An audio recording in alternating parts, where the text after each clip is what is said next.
Sometimes land can be evil. It can host the paranormal to such a degree that its legend grows and cements itself in modern folklore. Aliens, ghosts, cryptids, serial killers, and cults. A range of supernatural experiences all focused on one place in Massachusetts. Let's learn about the mystery of the Bridgewater Triangle.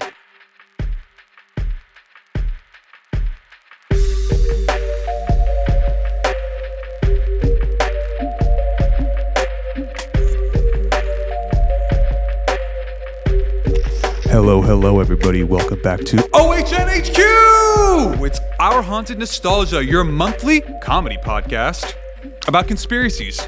Is this a comedy podcast? It is a comedy podcast. I've been under the assumption. Is that what it's...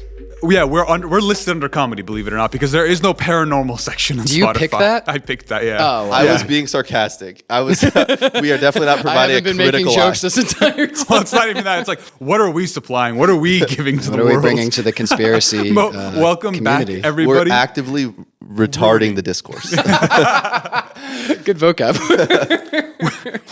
Welcome back. It is I, your host, Elias Saba, with my now co-host, Adam. Now, I've been here since episode 1. Yeah, which is why I'm upgrading you to co-host. So now co-host. Yeah, and what was I before? Oh, guest. You're right. And our guest for today, Port. Hey. There we go. Paranormal consultant. He's a paranormal consultant. We gotta make sure That'd be such a cool tag to have. I guess you can just claim say that. Yeah, right? I mean, you fucking can consult for anything. What was Lorraine? Lorraine Warren. She was a light trance medium.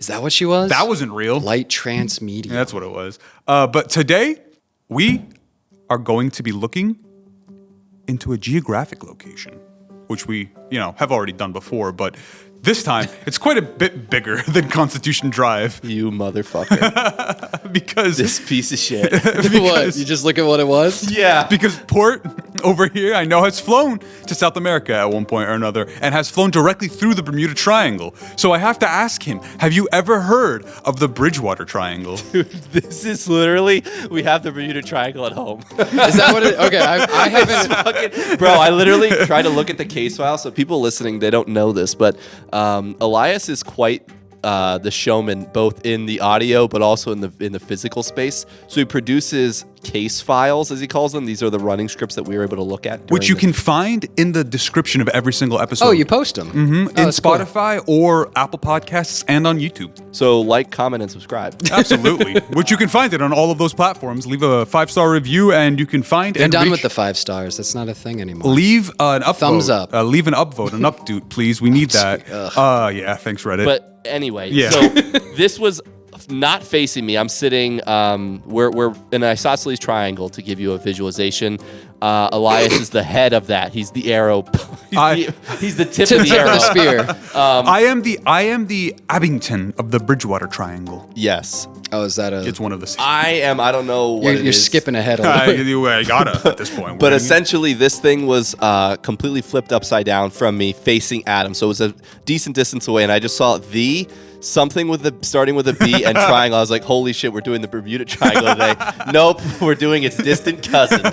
It's slow, awkward, homeschooled cousin. The significantly smaller, landlocked, distant cousin of the Bermuda Triangle. Yeah. I have never heard of this. Well, you're gonna love this this because because unlike the last couple of cases, and I say that loving the last couple of cases we've done, this one I'm not saying has like legitimate evidence behind it, but the people reporting on it, I would say, are probably more reliable than Ed and Lorraine Warren, who are actively making money pretending to be psychic.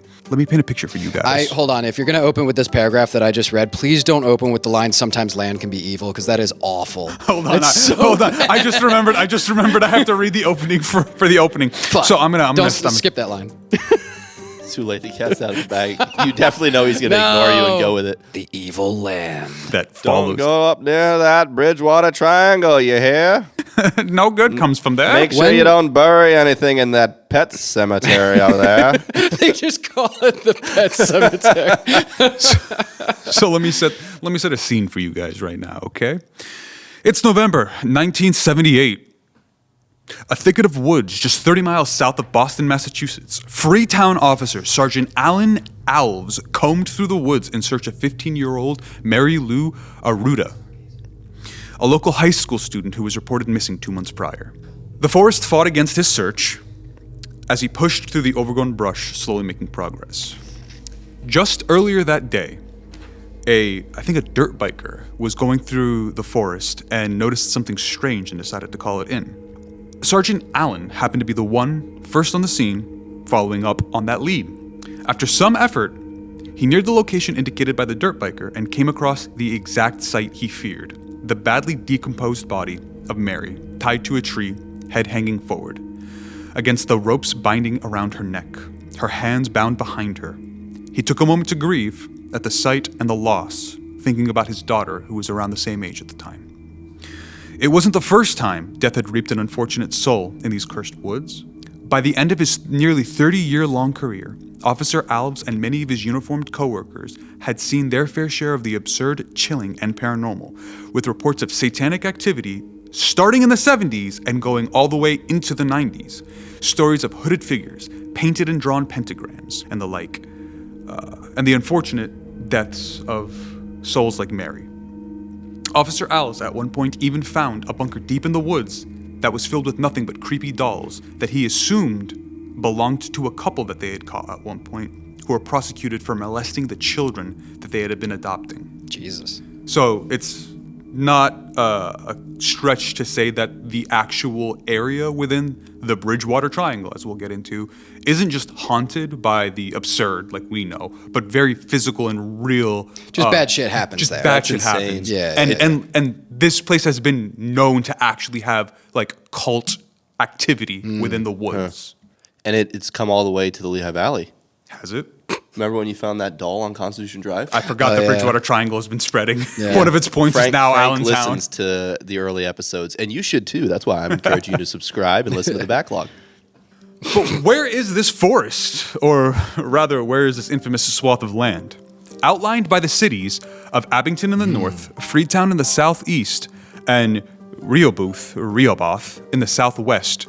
The borders of the forest surrounding this swamp are known as the Bridgewater Triangle, coined by Lauren Coleman, who you'll remember also gave the Dover Demon its name back in 1983. Person gets around. He gets around. How does one become the de facto namer of these evil events? You are the one guy known as a cryptozoologist in the Northeast, and you wander to and from every single location as it pops up in the news. Is it just like first come, first serve, or is he the Basically. most credible? Well, Because think like about if it. I just happen to be Well, there. think about Ed and Lorraine are probably the most famous ones, Right. and their whole shtick is literally just showing up to locations, and then 30 years later having a movie focused on them being the ones that fixed it. Within these borders, supernatural and criminal activity came together to create what would be known as a modern paranormal flap. Have you guys ever heard of the term flap when it comes to paranormal circles? No. It's like when you have a wound, like a breach into, and it opens up a portal into paranormal. Unironically, yeah. It's like You thought I was joking. I'm being dead ass. it's a You said you hadn't heard of this before, and then you defined it perfectly. well, it's a That's why I'm a consultant. Yeah, he is a consultant. You It's a became an expert. it's as defined by the vibe of the internet, basically, because I couldn't find a legitimate definition. A paranormal flap, as it's come to be known as, is a rash or wave of reports or sightings of paranormal phenomenon focused on a geographical location. If you guys ever heard of like the Nevada desert, is known as a paranormal flap because what- it's the what desert? The Nevada desert. Oh, yeah. It's because it's host to UFOs, it's host to ghosts, it's host to cryptids, it's host to MIBs, it's host to government conspiracies and Area 51. like stuff like that. So a flap is like when not just one type of paranormal thing is going on, but like tons of them, and they keep happening. Like for this one, I share the story of Mary's death not because it's revolting and gross and I want to scare you guys, but just to highlight that there are really actual fears occurring in this forest. It isn't like Constitution Drive where you hear about the cannibal Family of albino family. albinos, yeah. This is like, there's a cult activity in the woods, and there are dead people pretty consistently found in the woods, or mutilated remains of animals that look like they were sacrificed in the woods. Like, the actual things are happening. But before we get into all of that stuff, let's start with some of our favorite stories, which happen to be the cryptids. Let's start with something a little bit more terrestrial than we're used to the past couple of weeks. We've been dealing with a lot of ghosts.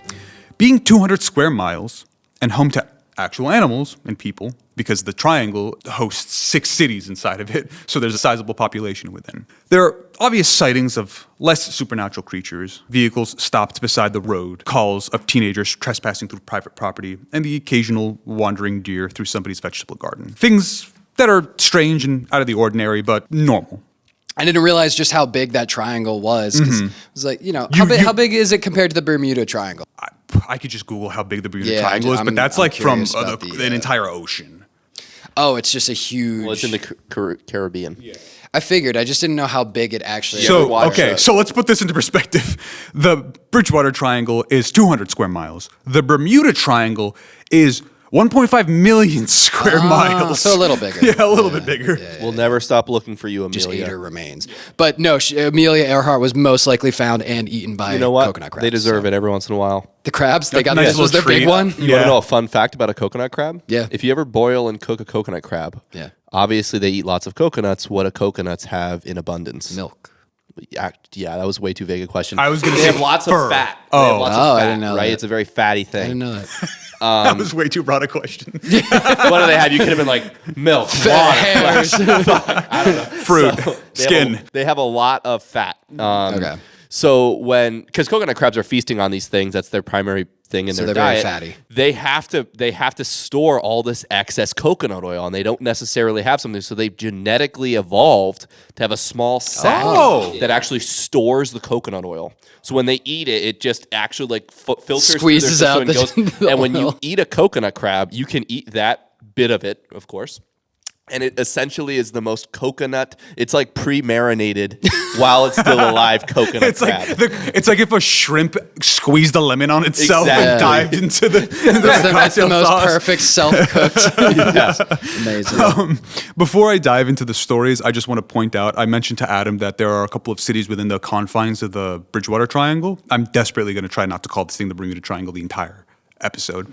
But the cities are Taunton, Brockton, Raynham, Berkeley, Dighton, Easton, Norton, Mansfield, and the Bridgewaters, as well as a massive, the biggest swamp in Massachusetts, known as Hockomock Swamp. I love that name. That name is awesome. There are a couple of decent names. Hockomock. Yeah. The first report we're going to be diving into was witnessed firsthand by Norton Police Sergeant Thomas Downey. Officer Downey patrolled through the city of Norton late one evening in 1971 in his squad car. He had a cup of coffee in his cup holder and a baker's dozen of donuts sitting in the passenger seat beside him. What a cliche this guy is. No better company for a slow night of catching speeders and scaring off kids from private property. Over the police radio, dispatchers called out codes and requests of his colleagues. He kept an ear out and an eye on the road in case he was needed. His other eye on that third jelly donut, waiting for him sitting on top of that box. But before reaching for it, he turned onto Winter Street in Marshfield, a small road that ran perpendicular to the swamp. What he saw caused him to reach out, but not for another jelly donut. No, he reached for his police radio, turning down the volume slowly, as though he was trying to allocate the energy in his brain to his eyes to see better, because he could not believe what he was seeing. His squad car kept forward at an even pace, headlights focused, pushing back the darkness at the edge of the swamp. On the edge, nearing 6 feet in height, with a 12-foot wingspan, stood a large, bird-like creature. He could hardly believe his eyes. The squad car neared. Its headlights illuminated the creature in their dull yellow glow. Officer Downey didn't even have a chance to reach for his holstered weapon before the foreign creature lunged towards the vehicle, sending a cold shock through the officer's system before it flapped its wings and flew straight up. Much to Officer Downey's regret and ridicule, he called in this sighting, and all of his coworkers refused to believe him. He was mocked for this for years afterwards, and he has said more recently, I think he retired, that he almost wishes he had just kept it to himself, which is a reoccurring theme amongst police officers who happen to see this sort of thing. I love that the following sentence is all that remained of the creature were a handful of large, strange three-toed footprints. So it's not like there was like nothing. Like, yeah, a lot of these obviously have like non-conclusive evidence or just like hearsay. It's like, damn, I can't believe this stupid cop thought that there was a giant bird. What's this? Giant bird footprints? But no giant bird? Clearly Fucking he's crazy. lying. Well, it's like, these are cops, right? You would imagine they're giving each other shit, right? Well, they're giving each other shit, but you also imagine they don't have anything to gain from calling this sort of stuff in. It's just going to be a headache and paperwork and the ridicule of your coworker. That is a very good point. But in this context, they don't have anything to gain. They're not arresting anybody. They're not trying to... I think a lot of the ridicule stems from the fact that, not that he's lying for personal gain, but like he's probably not correct. Oh, it's like he could have seen something that he thought was this, or he's not right in his head. That's exactly what his friends are saying, which is why him being so adamant that he saw something out of the ordinary is important. I'm just saying you're it's playing not devil's always. advocate. I get it. Yeah. I'm just saying it's not malicious lying. It could just be a case of being misidentification, wrong, which is something that we're going to be diving into. Being a giant bird a crime? Officer, I don't see any rules about having a 12-foot wingspan here. Poor guy was jaywalking. Give him a fucking break. Can't do shit in the 70s. I find the thing that's the strangest about this is actually not the size of the footprints, but rather the way that the police officer reported that it just flew away vertically. Where like that's not how things are normally supposed to fly. Yeah. You know what I mean? Like That it would is have had to have crazy, such incredible strength to be able to just propel itself vertically. Straight up. That would be cool. Interestingly enough, the location that these sightings were seen was near a place called Bird Hill, which was named so by the indigenous people of the area because it was believed to be where the legendary Thunderbird, a Native American... Zapdos, but like, for real. A Native American... yes, the real Thunderbird. My mistake. Sorry. Let me get my fictional creatures in line. My Don't bad. go over through that bog there. well, There's a Thunderbird in the sky. You hear the car rev. Well, Zapdos, formerly known as Thunderbird, creature of folklore known to have lived in the area, and the way that, white Americans in the 70s take that story is that the Native Americans weren't speaking in folklore. They were speaking literally. And there is a creature that lives on Bird Hill or near it that resembles a large humanoid bird creature that is now being seen by officers and children in passing. Like a pterodactyl-sized creature. Well, unironically, this place has been, quote unquote, known to host pterosaurs or pterodactyls, where people describe this creature or something more akin to like leather wings and dinosaur I shit. wonder if there's ever been anyone who's done like archaeological work digs in there that to be area. like, oh yeah, there are bones. There were bones. Yeah. Oh, really? Well, How no, cool I'm is saying that? like there were bones because I don't believe there's a pterosaur in Massachusetts, but it's Back been in the day. Yeah, but it's been said that in folklore people have seen something akin to a pterosaur.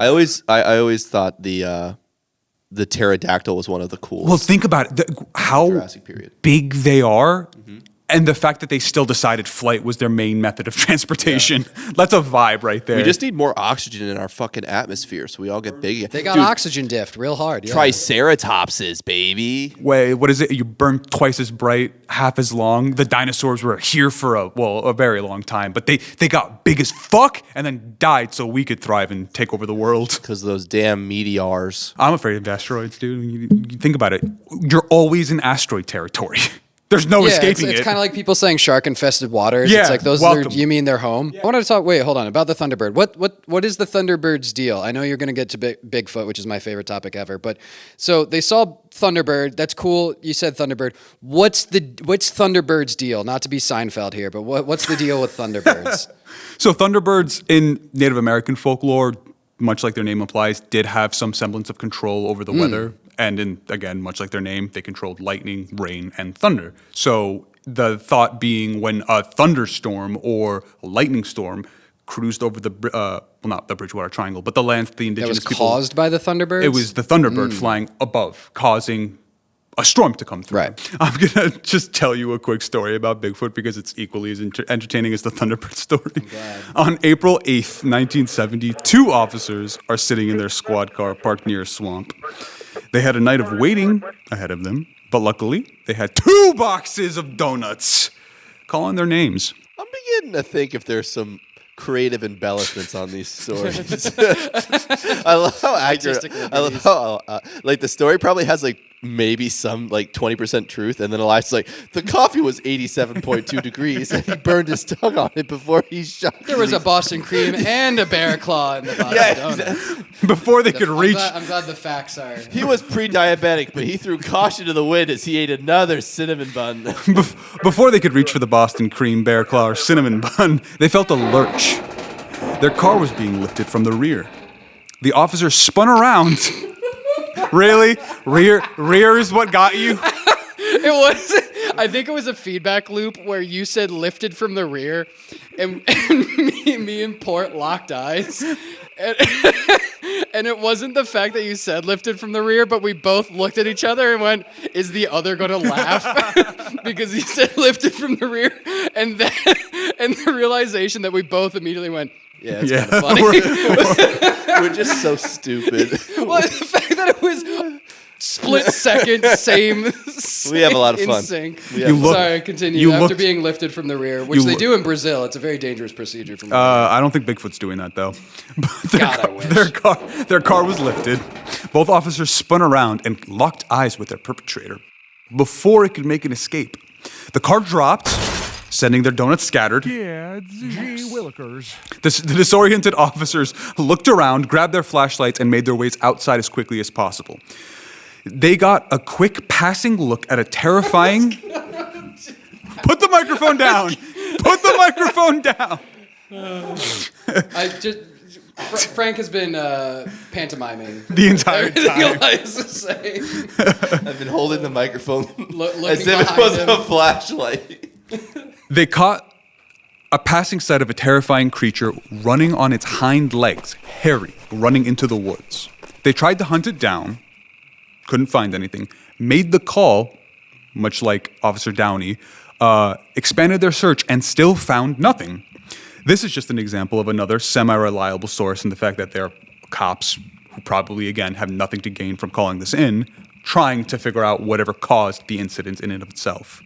Even though uniformed officers have been coming across these creatures over the past couple of decades, the residents of the Triangle as a whole have had their own sightings, with many of them reporting large, hairy creatures running through their yards or in their gardens, calling in animal control, the police, searching for the black bear they assume it to be, and finding no evidence of the creature and not capturing it. I also just like the fact that if it was indeed Bigfoot, he was just like fucking with some dudes.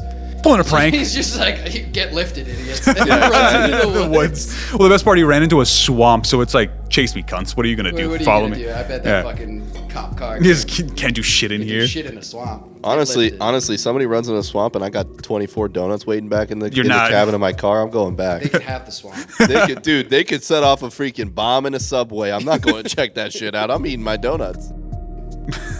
One woman, I love this story, reported checking through her windows late one night, seeing a bipedal creature gnashing one of her pumpkins. I also love the commenter notes that you've written here in the script, and you just said Adam at 2 a.m. I forgot about that. I just have a raw pumpkin I'm eating in a kitchen with my bare hand. When its red-orange eyes rose and met hers, it picked up the pumpkin and ran back into the woods. I like that. It took the pumpkin with it. It's like, it raised the pumpkin triumphantly. This is mine now. And ran away. I've never eaten a pumpkin.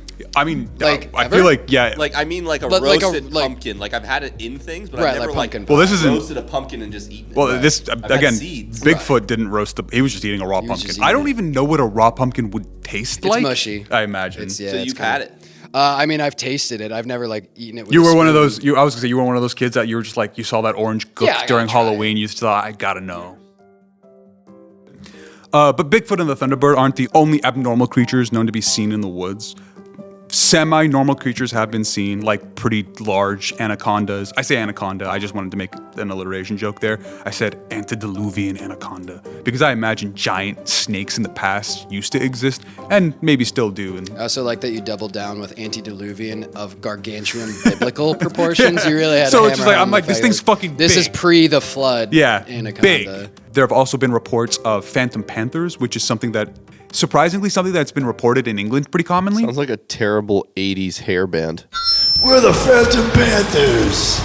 How are you, New Jersey? I like Phantom Panthers. Makes it sound like they're ghost panthers. Well, no, from what I've heard, it's just like, at least in England, there've just been accidental like panthers, like large cats released into England, and people are like, hey, we saw like a panther in like Yorkshire, and people go, that's fucking dumb. There are no panthers in England. And then they kill the panther and go, oh, a panther got loose from somewhere and was just roaming the fucking countryside. Well, I also like the complete non sequitur following up the Phantom Panthers, where you just have a quote that says, they found Bigfoot's body stretched out on the bank, but he was dead. He died, said one woman who identified herself as a character on the common. It's such a...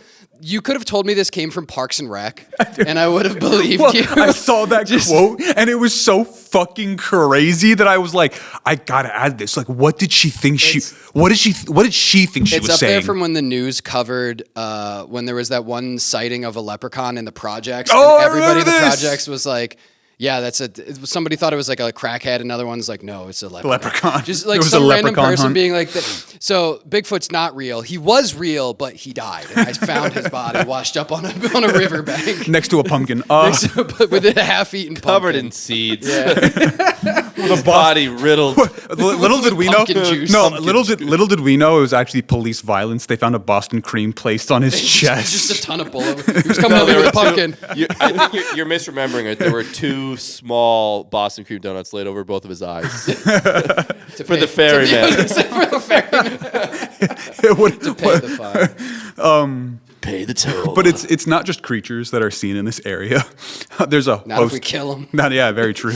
Dude, Bigfoot, he's dead. Just the casualness of somebody being like, We found oh, that his body. mythical creature? Yeah. dead. Shot to death.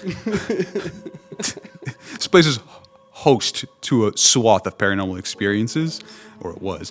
But Lauren Coleman has listed a handful of reports through the years regarding not just cryptids, but also various UFO activity in the area. The earliest of which actually occurred before America. May 10th, 1760, witnesses across New England reported a sphere Great of fire year. burning in the sky so powerfully and bright that it cast shadows against the morning sun. The majority of witnesses reported it was centered around the Bridgewater area and Roxbury.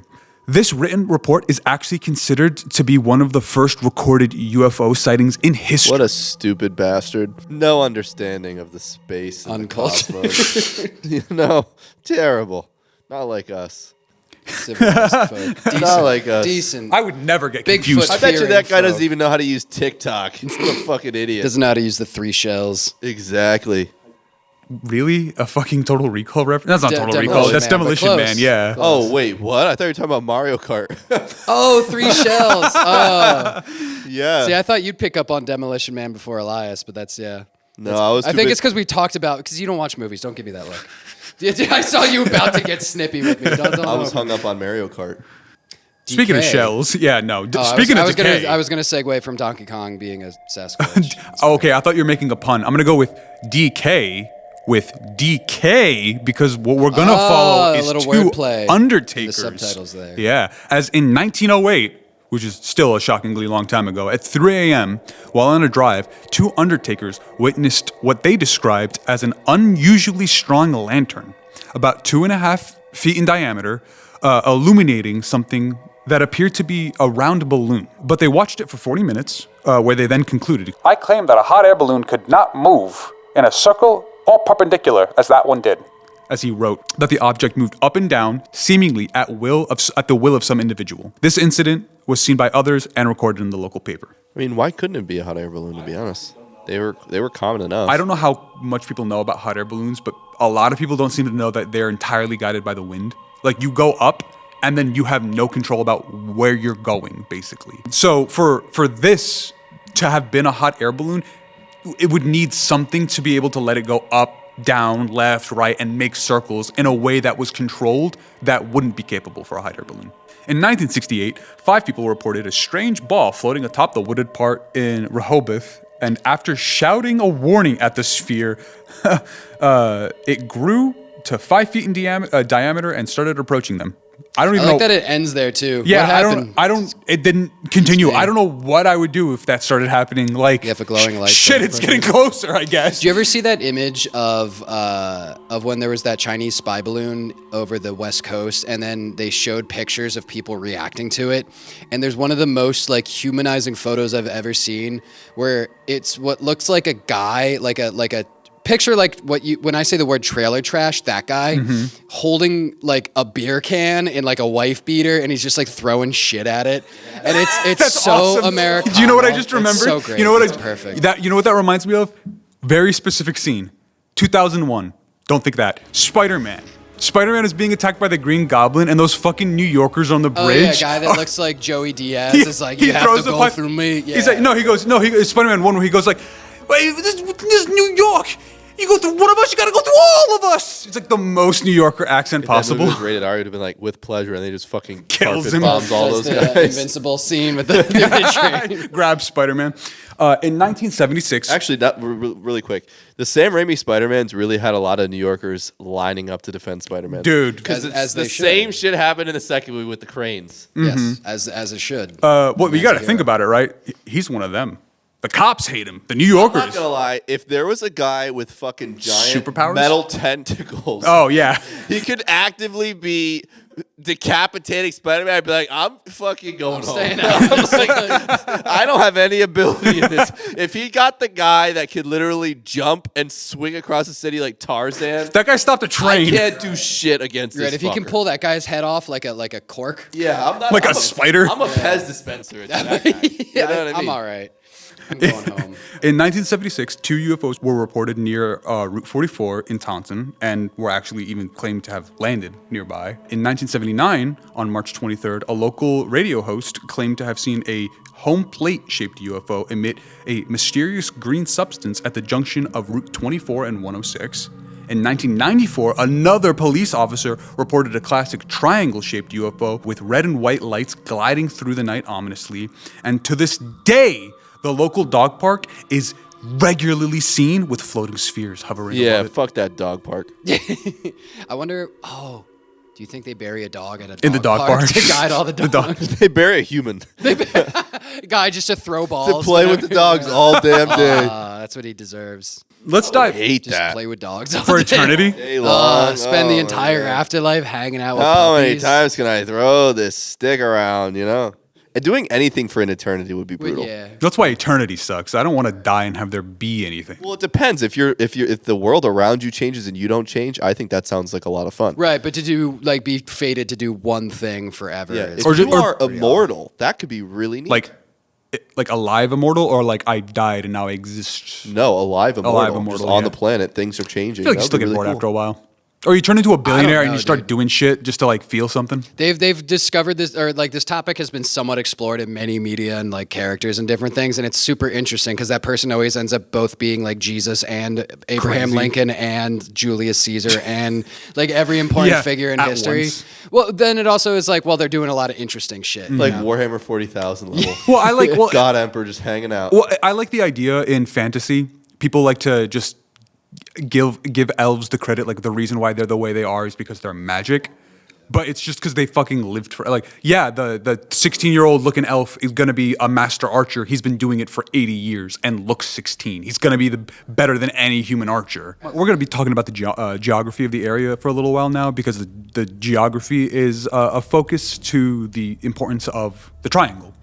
Hockomock Swamp, also known as Devil's Swamp, that's probably a misnomer that the colonists gave it after they got here, is located surprisingly in the center of the triangle, and it has about 17,000 square acres of hard to navigate, hard to get through bog. But the Hockomock Swamp held supernatural significance to the Wampanoag tribe of the Algonquin Nation. They knew the swamp as the place where spirits dwell. Devil's Swamp seems pretty accurate. though. That after that, but like If it's locally known as the place where spirits dwell, and somebody's like, "Oh, Devil's Swamp," But the swamp is known for sightings of something that the locals call spook lights, which are akin to will-o'-the-wisps that, along with ghostly figures being seen along the road and the brush, phantom voices calling from nowhere, What's the Hobbamock? The spirit of death and disease in Wampanoag mythology, the Hobbamock. which is it's the equivalence of their, like, not devil necessarily, Reaper? but they're like Hades, right? Where he's not necessarily evil. He just exists as the embodiment of death and disease, right? Just a natural part of existence and life. I would have liked to learn more about the Hobbamock. Yeah, sorry. We'll probably have to dive into actual Native American folklore at some point. That would be interesting. Yeah, and not talk about it as though they are cursing these entire swaths. I just like that the Wampanoag tribe fears the Hobbamock from the Hockomock Swamp. It's all right, Dr. Seuss. I see you. We also have the Freetown and Fall River State Forest, which is where a lot of the more down-to-earth experiences in the forest happen, where the Forest River killings took place. I had never heard of that either. I didn't know it was the Fall River cult killings. Well, it was Damn. because it was quote-unquote part of a cult, which is Right. realistically, I think, 3 people who Oh, did it. okay. I didn't, again, list Yeah, their what number does it officially become a No, cult? I'm honestly not too sure. I feel like if you're a cult least 10 leader, at least double. But here's the thing: if you're a cult leader and you're starting a cult, does it count as a cult if it's just you? Well, it's kind of like how a startup company is still a company. That's fair. So you would be like, well, it's a work in progress. But you have to fill out like a business license. Would you have to fill out like a cult license in that? with Satan, yeah. The forest is also known to have UFO sightings, black helicopters flying through the night, giant snakes, ghost lights, anything that you could imagine having a haunted forest in it. But it's also got a specific place called Assinet Ledge, which is a place where multiple suicides have occurred, unfortunately, and where people who go near it talk about feeling an urge to jump, that call to the void, or that call of the void. Belle de vie. Oh yeah, I forgot you brought that up before too. Yeah, the French call the void. But I will say, those sorts of intrusive thoughts aren't really specific. Like, To lots of haunted. people have them all Yeah. the time. Especially if it's somewhere where Right. suicides have taken place before. Like, Yeah, well, people. I'm just saying in general, like it doesn't have to be a haunted location. Like you might be driving and be like, oh my god, I could just Swerve literally go into the other lane, or I could jump onto this subway track. Those things are actually normal. Isn't that a leftover from like the learning stages of childhood, where it's like thinking about cause and reaction, hot and thing, like, hot thing hurt. yeah, cause and effect, and like your actions have consequences, right? It's like I could do this, but I won't because I know that would be bad, and that's Yeah. Well, it's also probably just what comes from us being social creatures, where us being social creatures is like I see a ledge and I'm like I'm gonna jump. Well, no, us like what Port mentioned, where like I could just swerve my car into the other Right. lane. Like, yeah, that's gonna kill me. I'm also gonna potentially ruin a bunch of other lives. And as a normal, well-adjusted human, you probably don't want that. In the same Yes. way that a normal, well-adjusted human doesn't want to kill themselves, right? We're not advocating for any of those things. There's Lake Nepanikit, which is much like the forest, known to have a host of paranormal events occurring around it. But my favorite just happens to be people noting phantom fires happening on the shores of the lake, where it doesn't seem like there are people there, but there is a fire burning, and as you near it, it seems to just disappear. I feel like the flap is running out of gas. Well, it's gotten less and less There's interesting. people with flashlights in the woods. You know what I mean? Like that doesn't motivate it nearly in the same Enough. way as like the Thunderbird story starts coming out strong. yeah. Yeah, and also the original, like you sharing that there was like these murders and suicides, like there was remnants of a cult. Well- all those things feel way more valuable to me, and at least than like someone being like, oh well, I saw a fire on the shoreline, and when But- I went closer Or to it, You're gonna love the next one then with the profile rock, where it's like if you squint and look at it from a certain angle, these rocks kind of look like a face. Yeah. Well, the I'm not even joking. That's the next several. one. You're shitting me. There Yeah, are that's there weak. are dude, Profile rock. there are several haunted rocks in this area. Oh, shut up. haunted rocks. The first one being Profile Rock, which is natural formation, and on certain days when the sunset hits it, it has the appearance of the profile of a Native American chief, and it was again once held sacred by the Wampanoag. There's people. only 4 rocks that look like human faces that I give a shit about. and they were made to look like human faces, and they've got Are you talking about the Sphinx? no. We're talking about The 4 great sphinx of America. Just Josh. We're talking about Mount Rushmore. Could you imagine if the 4, like they were actively talking about adding a 5th? Who would it be? Like, who would it you be? add? But it was like it could Not be, a president. It could be anybody. Yeah, they were like, we're thinking about adding LeBron James, like something crazy. It's Keanu Reeves for some reason. Like, what would be Amazon bought the rocks, and now they're holding a competition. Just one lucky Joe will get to be I on think the of like Mount someone that's like Rushmore. moderately famous that would make no sense. Like, we're adding Kathy Griffin to the Mount Rushmore. Sabrina Carpenter. Yes, You're Sabrina fit- Carpenter's visage will be forever immortalized next to our founding fathers. Yeah. And Teddy Roosevelt. Profile Rock has had stories of a Native American chief being seen praying atop the rock, as well as dancers dressed in traditional warrior garb dancing around it. There's Dighton Rock, which is across the way from a grassy island burial ground in Hackamock Swamp. This rock is covered in petroglyphs, which are basically just like, imagine sigils, like fantasy sigils for like a magic. Unknowns. Yeah, it's covered in that. I looked at it and I almost immediately wrote it off as graffiti because it looks like spray painted graffiti on it. But then if you take a closer look, which I don't know how well it looks in the script, like they are pretty weird looking and nobody's quite sure what they mean or where they came from. There's Anawan Rock, which is located near Route 44. It is, again, tied to the Native Americans, and it was the location where a Native American chief surrendered during the King Philip's War, and visitors say that they claim to see the chief's warriors who were upset about the surrender dancing around spectral fires, much like the phantom fires of the lake. And then there's Solitude Rock, which is also known as Suicide Rock, because the body of a man was known to have been found near it, and in the rock carved into it reads, "All ye who in future days walk by Nunkatesset stream, love not him who hummed his lay cheerfully to the parting beam, but the beauty that he wooed." I don't know what that means, but it has enough significance that people attribute it to be a paranormal location because of it. When it comes to... Well, I mean, that doesn't take much. They're attributing fucking glow sticks to it. Very true. Let's be honest here. You'll appreciate this one, Port. There are man-made structures in the area, / human events that people attribute to be paranormal. One focused on Taunton State Hospital, which looks like the old Allentown State Hospital, a very beautiful old building that they tore down in, I think, 1975. No, it was closed in 1975. It was built, across from it is the Mayflower Cemetery.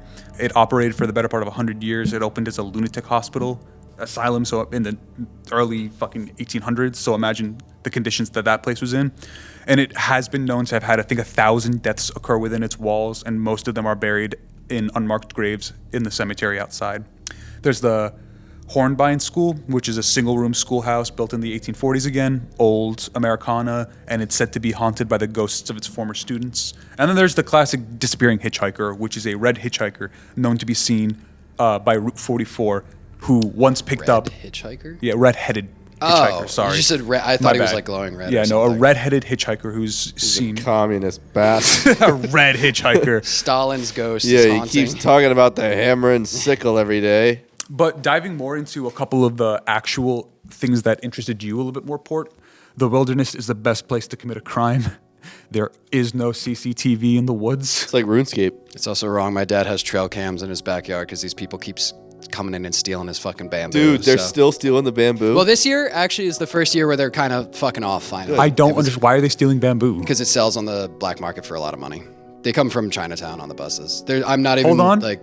There is a bamboo black market? Yes, it sells for a lot of money. Wow. Yeah, enough so that my dad would keep having to call the cops, and they just started fining them a $500 fee That's every time they hilarious. would steal his They're bamboo. like, joke's on you. This shit sells for $600. Yeah, I guess. I don't know. They were committed to it for a couple of years, but they finally died down.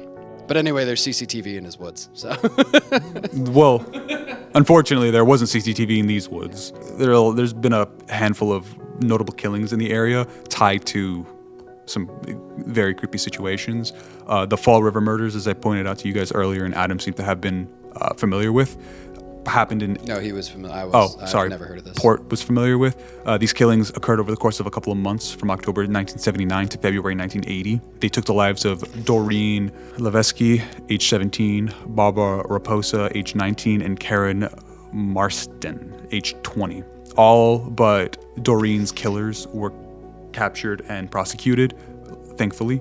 But there have been other cult murders as well as mutilations that have occurred within the Bridgewater Triangle. Residents have actually made several calls over the course of the years, seeing quote-unquote rituals being performed. And by that, I assume that they mean they probably just see a couple of people who don't look like they belong walking into a forest with one another, and then connecting that to the reports of the mutilated cows and goats that have been seen within the Bridgewater Triangle.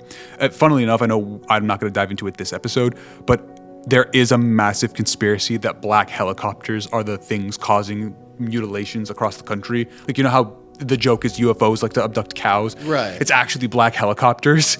And Abducting them, or they're just like driving the helicopter through the cow, or what? the black helicopters are living entities.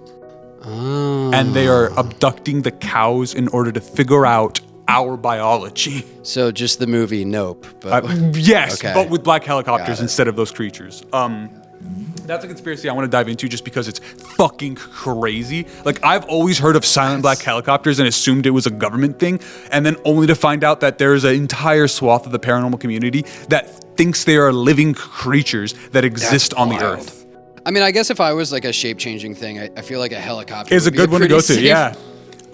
Police have regularly looked into cult activity across the scene of those few strange events back in the 1990s and the 1980s, only to find, again, butchered cows and the grotesque mutilated remains of groups of calves and goats in clearings. Whether you attribute those to UFOs, cults, aliens, whatever, black helicopters, it's a phenomenon that we still don't really know. Theories for this area are relatively simple, considering that this is known to have been a Native American burial ground. American colonists, Also known as America. yeah, also known as America. Colonists have straight up just claimed that it is just cursed land, which is what causes these things to kind of like form around it, right? Maybe the triangle itself isn't a triangle, but they've outlined it as such. Like, things have spread out from it, but we know that this area within the confines of those three cities is where the majority of these things tend to happen. Focused on Hockomock Swamp, obviously, because the reason why it's considered curse is because of the King Philip's War, which took place in 1670. Was a war between the Native Americans, the Wampanoag people, and the natives of and the colonists of the area. The reason why it's considered cursed land, we talked about Gettysburg having a particularly high body count. In this war, had the highest per capita death count, period, with 75% of the Native Americans dying and 25% of the colonists. So you went into that fight, you weren't leaving alive 3/4 of the time, basically. And that bloodshed tends to leave a mark behind, which is why people have been attributing all of the events to this war.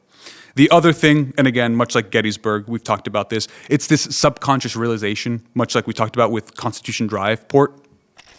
Since you have listened to that episode, you weren't on it. People know Constitution Drive is a scary area, so they go to it to be scared. People live within the Bridgewater Triangle, so they just assume the strange occurrences happening around them have to be paranormal, even if it is just deer eating their vegetables or large birds scaring Or a bear children. lifting my car. Yeah, I assume the bear isn't deadlifting a car. That was actually Bigfoot. Hell But yeah. you do see a bear eating your pumpkin. Maybe you do think it's Bigfoot instead of black bear, which is probably what it actually was.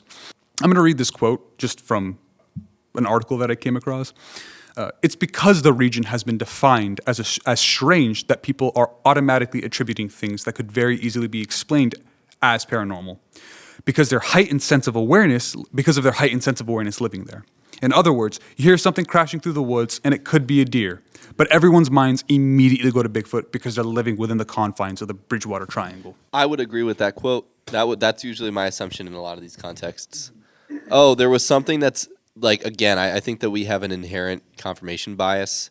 And if you're somebody who is interested in the paranormal enough to go investigate it, you're probably going to try to, whether you're willingly or unwittingly doing it, attribute most of the experiences you have into something that's unexplainable. So when I think about that, my brain goes to those Discovery Channel shows where it's like guys hunting Bigfoot. Those are people who want to believe Bigfoot exists. Right. So when they come across a particularly strange indent in the ground, they think it's They'll a Bigfoot attribute print. it to Bigfoot Yeah. because they're seeking an answer. They're going to slot it into whatever question they stumble upon. The unfortunate part of those shows is I find them fun to watch, but I hate that you watch them and you know they're not going to fucking find Bigfoot, obviously. I would love if they did a version of one of those shows where instead of it being like 5 dudes who like Bigfoot with guns, it's like 5 scientists with actual equipment and gear just going like, we're going to just actually do a scientific study to see if we can come across even a scrape of a piece of evidence. And even if it's 3 hours of nothing, it's the same 3 hours of nothing that the other guys were going to give me, except these guys actually have some reliability behind them. Yeah, I feel like it's really hard though, because something like that's become such an iconic urban legend. It's very hard to find people who can look at it objectively. Like, I'm going to be honest, my subjective opinion almost always is to doubt all these accounts.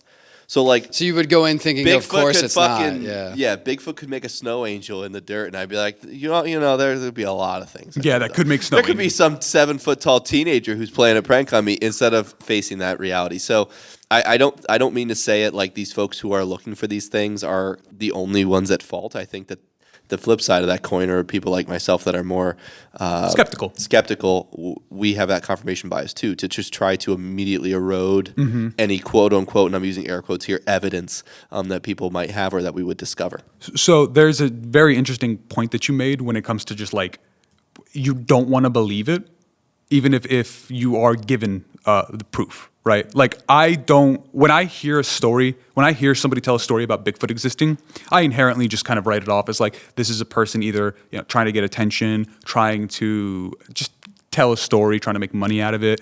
The ones that I like to focus on, and by that I mean the stories that I like to assume are a little bit more factual than others, are the ones where people do have something to lose. So it's the stories of UFOs told by soldiers.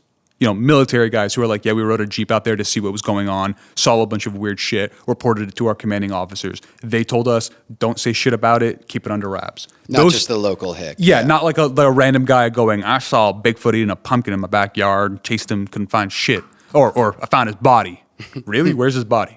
Left it on the side of the river. Yonder. Yeah, like that is, and again, I'm not going to just say like that guy's inherently unreliable, but like he doesn't have something to lose in the same way that a soldier, a doctor, a scientist, a police officer, right, have when they come forward with these sorts of claims. Something I find weird about classifying this area as like just a big fuck off triangle where a bunch of weird stuff happens. It's so hard to quantify because I feel like, okay, so if you got a triangle, it could have been, I was waiting for like what the 3 points were because if they were each like a landmark where something big and supernatural happened, to say these are the 3 moments designating, corners, and then everything in here. Because if you just say like weird stuff happens in a large area, I feel like you could just zoom out enough to the point where it's like, oh, this is the Earth sphere. Lots of weird stuff. There's a lot of cult killings. This planet's a real flap. That's how aliens look at us, and they're like, we don't go there. That's the only place that's actually haunted because that planet has mana, so they have ghosts. Well, and, like hellhounds and stuff. You say that, but I think the way these triangles, the triangle is the one they picked because these triangles are naturally spooky because no. I mean, I'm saying it's a shape. It's the smallest. It's the smallest shape you can make on a map, right? You can't make a paranormal line. A box, I guess, but triangle is very quick, very easy. Make a paranormal line, Constitution Drive. I didn't even think of that. That's totally fair. Yeah, but I think the reason why they pick triangle a lot of the time is because they just pick a centralized location. For the Bermuda Triangle, it's like that general Gulf point where like weird shit happens in here. They just happen to pick 3 points that encompass a majority of that. I get it. Yeah, same with Bridgewater. They were like, okay, shit seems to happen outside of the Hockomock Swamp, right? And then it kind of fades away as it creeps out. They picked 3 locations centered around Hockomock Swamp and decided, here's the Bridgewater Triangle. Again, Lauren Coleman came up with it. He is entirely I gotta pick that guy's brain. Figure out what's up with him. Yeah, we'll do an entire episode on him at some point. I want to know why he thinks triangles are the scariest formation. I want to know what why he thinks about teenagers are reliable. Yeah, reliable sources of information. What is his naming convention? Why does he get to pick them? Can I pick the next one? I want to be the guy that picks the next triangle. I want to pick the next triangle on the map. But that was the Bridgewater Triangle, a story mostly of just. Honestly, a lot of stories. A lot of little nothings. I'd say it's a lot of the occasional something. But I'd say it's a lot of little anythings. I just like the fact that there's a lot of stories. It's like all of the people in this area are collectively deciding to tell I don't want to keep using the word story, but to tell like a narrative. Like That's our just place is- called the Midwest. Yeah, That's what they do for entertainment. They're like, that's hey, why the movie and show Fargo exists, is because it's inherent to the Midwest. but I wanted to. Well, this is in Massachusetts. Beautiful state. Oh, right. Love New England. They're basically the Midwest. Are they? Is that how that works? New England's incredible. Just culturally, because I that's see. where they go. Oop, I'm gonna squeeze right past you. If you bump into them, they go. Oop. I didn't know they did that. That's a Midwest thing. That's They go, a. "Oop." Oh, I don't like how polite they are. I wish Yeah. they were as indifferent as we are on the East Coast. they are on the East Coast. The actual Midwest port, Oh, not Massachusetts, which I don't The believe Midwest is like the Midwest. of the East Coast. Yeah, it is. It's not. What are you? Where is this coming I mean, from? maybe like the further north you get, like Maine, The further north, the more Midwest you're actually going. What the f- in terms of how Yeah. friendly. I would say people in the Northeast are pretty friendly, though. Yeah. As somebody who spent 2 years in Florida. Florida, yeah. Yes, the Northeast is significant. I could tell whether or not somebody was in Florida from the Northeast by whether or not they you say had that basic manners. I want to dive into what Florida's cryptids and shit look like. Do you think they're as crazy as like the state is as a whole? I mean, we have Bigfoot. No, well, I just so realized. Obviously, I'm because sorry. they have swamp. First of all, it's a fuck huge state. There's swamps. They have a huge Native American population. I just remembered. like, We joke about it. mythology's there. We have Bigfoot. Right. They have the swamp ape, which if you've never heard of, is just Bigfoot, but swamp. fucking stinky. Hell yeah. That's his entire thing. That's also just Florida. People are like, yeah, you know, a swamp ape's around when you smell it. I also, actually, you know what? I might have met the swamp ape now that I think about it. Why When is I was that? in Florida, I lent my well, I don't know if our listeners know. I know you guys know. I can't smell. I was born without smell. I'm anosmic. That's a real thing. This isn't a bit for the podcast. I can't smell. I was just born this way. I lent my shoes to, so I lived in a complex, like an apartment complex, full of just like broke people from the Northeast. I also lived in like the drug rehab capital of Florida. So the demographic of my area was like, Was those people? people struggling to, Yeah. function in society. And I lent my shoes. I had nice dress shoes that one guy was going to get an interview. And it was very communal, this complex, because it was like a bunch of broke people trying to survive. And I lent my shoes to this guy for the interview. And then he gave them back. And my roommates made me throw them out because just him wearing my shoes for one day was the most nose hair curling, just eyebrow singeing. Dude, He infected them with something. I don't know what he did. I lived in a fraternity, and I don't think I've ever even come across something that sounds that gross. I think I accidentally lent my shoes to the Florida The Swamp skunk, Ape. yeah. Yeah, dude. I think I just I gave them to somebody. Those shoes are probably in a landfill, and still the smelliest part of that landfill. Yeah, it was apparently like, and these guys weren't ones to exaggerate. Like I'd be like, "Hey, I can't smell if something's stinky. Let me know." And they were like, I brought them into the house once, and it was like getting smacked in the face with it was like a stench line, you know, like when the pie is sitting on the It's got the on waves. the windowsill, and it's Yeah. like the nice little like come here. The shoes have two flies spinning around them right and they now. just flip you off as they spin around. Yeah, no, apparently, I think I lent my shoes to the Swamp Ape of Florida. Well, now we got to hunt him down because we need to get retribution nice for you. shoes. Fuck. Damn it, dude. But I wanted to thank our new host, Co-host. our new guest, Yeah. and all of our listeners for joining us this episode for Our Haunted Nostalgia. I hope you enjoyed listening to some of those officers deal with the ridicule of reporting cryptids to their I coworkers. just feel for the bear claws. The poor bear claws And those lost. Boston creams never saw the light of an officer's mouth again. I'd like to ask that you all either leave a 5-star review if those still exist, or just give us a thumbs up on YouTube, whatever it is. And if you have a story you want us to cover, you can reach us at ourhauntednostalgia@gmail.com. Have you ever gotten something there? Yes. What, like The really? the Bridgewater Triangle. Oh, was this a Yeah, recommendation? well, somebody from a just listener? somebody just asked, "Hey, can you just cover this place?" awesome. Because they noticed that we were You should point that out then, because like I've heard you say that a couple times, and I was like, okay, well, you just get inspiration from this where you get it. You should be like, this episode was asked by so and so. this I'll have viewer to- who like, yeah, I'll have to dedicated Well, to- it was a Gmail. I'll see if they have a name on their Gmail account. I or mean, if yeah, it's- don't like. I don't out want them to. if they're- I don't want to dox their Gmail Yeah, account. I mean, obviously ask, I guess, going forward. But I genuinely didn't know this. This was, first of all, the fact that we're getting recommendations is cool. Well, we are Yay getting. us. Well, I'll say we're getting a couple hundred viewers an episode, which is significant. I'm not. Very Yeah. not nothing. But I'll say the Bridgewater Triangle was recommended because they saw we were covering the Northeast, and this Yeah. just happened to be. It's a large area in the Northeast. Again, we've mostly just covered like Gettysburg, which is a city, Right. Constitution Drive, a road.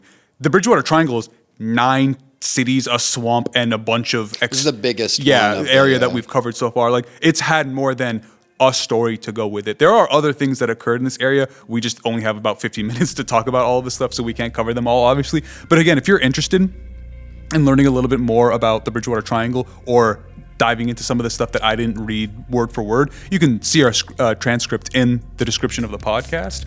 And I want to tell you that we will be returning next month. And next month, I want to make sure that none of you are being impersonated.